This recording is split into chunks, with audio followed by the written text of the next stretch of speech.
jalan. Kan itu jalan ya.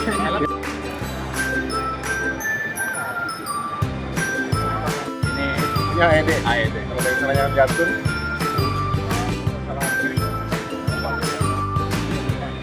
BPKK. Betul kan?